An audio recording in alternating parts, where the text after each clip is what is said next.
West African leaders convened at Nigeria's presidential villa. At the core of their conversations, the region's political, peace, and security situation. After hours of deliberations, the regional bloc lifted sanctions which it had placed on Niger and 3 others months back. It includes reopening borders, ending the no-fly zone for commercial flights to Niger, and unfreezing financial transactions and assets. ECOWAS President Omar Toure said the decision was based on compassionate grounds and to open avenue for talks. This decision is based on humanitarian considerations, especially as we are in the month of Lent and as we prepare for the holy month of Ramadan. The authority has also instructed the President of the Commission to invite Burkina Faso, Niger, Mali, and Guinea to attend the technical and consultative meetings of ECOWAS, as well as all security-related meetings. Amidst a series of military coups, ECOWAS imposed the stringent sanctions. Mali, Niger, and Burkina Faso responded by jointly withdrawing from the bloc, accusing ECOWAS of illegal sanctions. That prompted ECOWAS to reconsider its stance, emphasizing the dire implications for the countries and the region.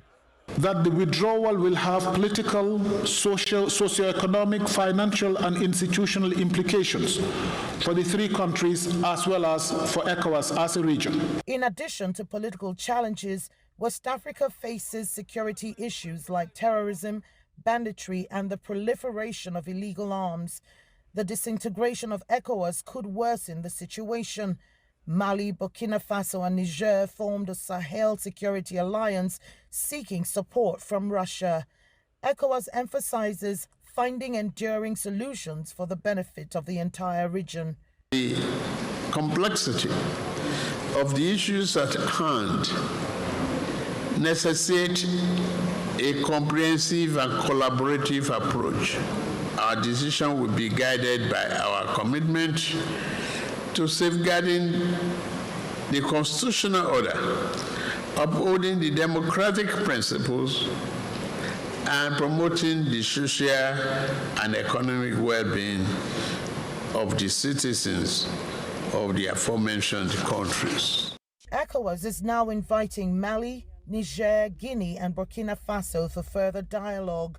Many say the move underscores Africa's sovereignty and independence to guard against external interference. Kelechi Mekalam, CGTN, Abuja, Nigeria. Well, let's cross over to Niger's capital, Niamey, now, from where our correspondent Gary Amadou is joining us. Thank you so much for joining us, Gary. How is Niger, Gary, receiving this news on the lifting of the sanctions? We have two kind of, let's say, impressions or opinion about what happened yesterday in Abuja. We have, coming from Niger population, this was a great relief because people suffered 7 months of sanctions of ECOWAS. So the life was very difficult for people. So the news of lifting sanctions was a very great relief for population. In the other side, we have no information about what military authorities can say about it. They didn't say anything about the decision of ECOWAS. They had a meeting yesterday, but we do not have any information about what they think about the decision of ECOWAS. Gary, you mentioned about how the sanctions had impacted the people in Niger. Can you give us some specifics about how those sanctions impacted the people of Niger, and how do you expect things to change now that some of those sanctions have been lifted? Yeah, you can say that the sanctions impacted a lot about, on people's life because the price of basic necessities has, let's say, increased, and people were just surviving sanctions. They are surviving sanctions because they cannot buy anything. They do not have cash on banks. So the fact that ECOWAS decided to lift the sanctions create a new hope for people. So people think that opening borders we know that the borders of Nigeria and Benin are the two main borders through which goods can come from abroad to Niger. So they hope that the opening of borders will create a new situation in which people can now have, let's say, the good perspective about the future. So Gary, from what we're hearing, ECOWAS is still pushing the military leadership in Niger to release detained former President Mohamed Bazoum. Gary, any word on what is happening in this regard? We do not have any information about what military authorities will decide. What we know is that a day before the Abuja meeting, the first negotiator of ECOWAS, who is the president of Togo for Nyasembe, he was in Niamey. He met military authorities and they discussed about maybe the conditions needed by ECOWAS to lift the sanctions.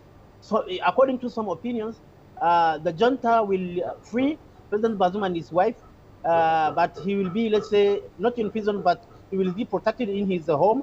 And now we are waiting to see what the yesterday meeting of National Council of Military, what they decided in the case of President Bazoum. But currently, the moment I'm talking to you, President Bazoum is still not free. But we consider that if ECOWAS decided to lift the sanctions, that means that they have guarantees that maybe the President Bazoum will be free.